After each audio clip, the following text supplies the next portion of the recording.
Hey guys, so for this week's first assignment, I have to find 3 movie clips that bring out a theme of the movie through some film element. Let's take a look at the first one. This is from There Will Be Blood, which is an extremely dark but beautifully done epic that explores themes such as the effect of greed on the human soul and man's power over nature, which won the star Daniel Day-Lewis Best Actor in 2007. He plays an oilman by the name of Daniel Plainview, who will literally stop at nothing in his pursuit of wealth. He adopted a son who he uses in business negotiations so others will take pity on him.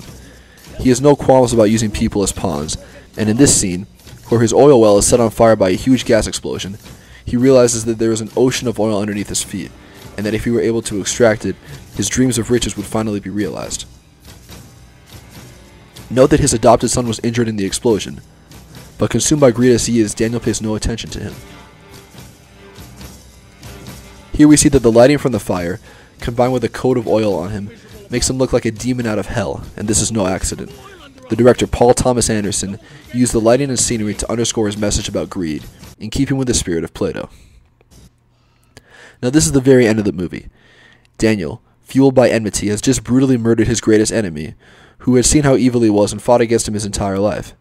His butler finds him, and Daniel casually says, "I'm finished." Roll credits. The song you're hearing is a violin concerto by Brahms. It's beautiful, right? And quite a shocking juxtaposition to go from a murder to a piece of classical music.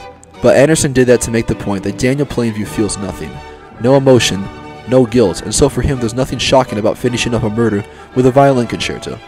It's just business as usual, and that contributes to the theme of greed as well. This is a clip from Schindler's List, which, if you haven't seen it, is about a German businessman, Oskar Schindler, played by Liam Neeson, who saves over 1,000 Jews from the Holocaust. It's widely acclaimed as one of the greatest movies of all time, and this scene is a big reason why. As the whole movie was shot in black and white, this girl in the red dress, seen here trying to escape the liquidation of the ghetto, sticks out like a sore thumb. Later in the movie, Schindler sees her dead body, recognizable only by her red coat. The horror of that has a purpose. The girl in the red symbolizes the hope of escaping this terror, which in many cases was not realized, but as the Jewish Talmud says, he who saves one life saves the world entire. If you are only able to give hope to just one person, that is enough. Additionally, for a different perspective on the subject, Steven Spielberg, the director, has said that the scene was intended to symbolize how members of the U.S. government knew the Holocaust was happening, but did nothing to stop it, as if they had no hope that anything could be done.